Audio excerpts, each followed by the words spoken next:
Good morning, Kasturians. So, today we are going to discuss this chapter number 2, which is units and measurements. In this chapter, particularly here, the discussion will be based on first of all, we will be discussing mean value, then absolute errors, then relative errors, then we will be discussing about percentage errors, and all this discussion it will be followed by some examples. Okay, so now let us first define the mean. Okay, we can also call this mean as arithmetic mean of a value. How we can define this? See, suppose we are having n number of measurements. Okay, we have n number of measurements. Okay, now if we want to take mean, how we will take mean? We will sum up all these observation and divide it by the number of times we have taken the reading. Okay, this is how we define mean or arithmetic mean of any value. Okay, now let us define what is absolute error. Okay, absolute error, it is defined as the difference between individual measurement and the true value of any quantity. Now let us see here what I am having. This, how can we represent absolute error? It can be represented by modulus sign, this modulus sign, modulus of A. Why? Because absolute error that we take, it is always a positive value. Okay, now how can we represent this? This can be, this is our reading, the reading that we have taken, and this is mean of all the readings that we can say arithmetic reading. If we subtract this reading, the number of readings by their mean, okay, what do we get? We get our absolute error. Okay, and we can say, what we can say, this absolute error, this value of A, the reading, that this always lies between, what is this A mean?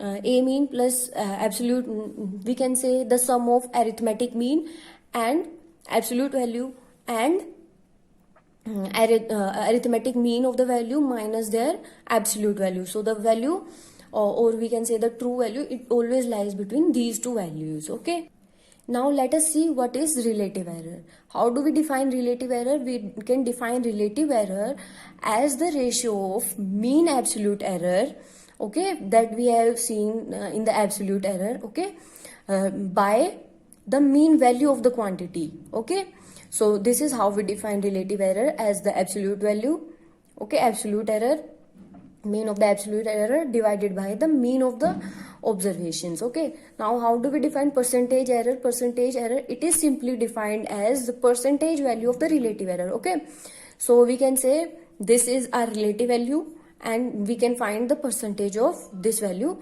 So we can say the error in the percentage. Okay, this is known as percentage error. Okay, now let us take some example. Okay, first of all, let us see, we are having some readings. Okay, reading 1, 2, 3 and 4, 5 and so on. Okay, and what do we want to do? We want to find absolute error, relative error, and then the percentage error. Okay, now let us first see how do we find absolute error. For absolute error, first of all, what do we need? We need mean of the values. Okay, so we can simply find the means by sum of all the observations divided by number of observations. Number of observations are here 5, as 1, 2, 3, 4 and 5. Okay, so what do we get the value of mean? We get the value of mean as 2.624 seconds. Okay, now if we want to find this value till accuracy of 0.01 second, 01, this accuracy we want in our reading. So what we can do? We can take this value up to 2 decimal points. Okay, and we can see here this value 4, this is less than 5, so we do not need to change this value of 2, it will remain as it is. So we can say the mean value comes as 2.62 seconds. Okay, now we want to find the error in each measurement. How will we do so? Okay, how we will do so? We will subtract the mean value from each reading. Okay, and we get this results. Okay, from each reading we are subtracting mean value. Okay, we are getting this result. And now what do we want? We want to find the absolute values mean. So these are all absolute values.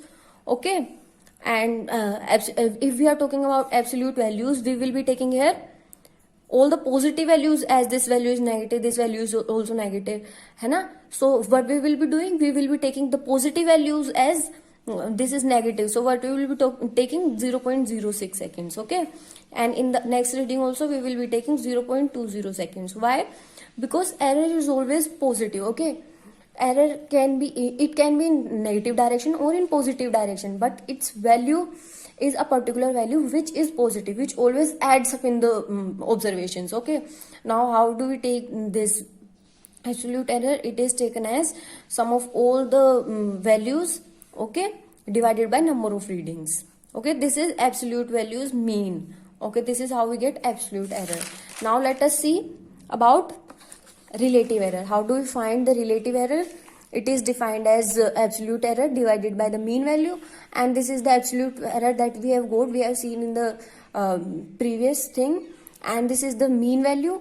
Okay, so this is how we get relative error. Now how do we find percentage error?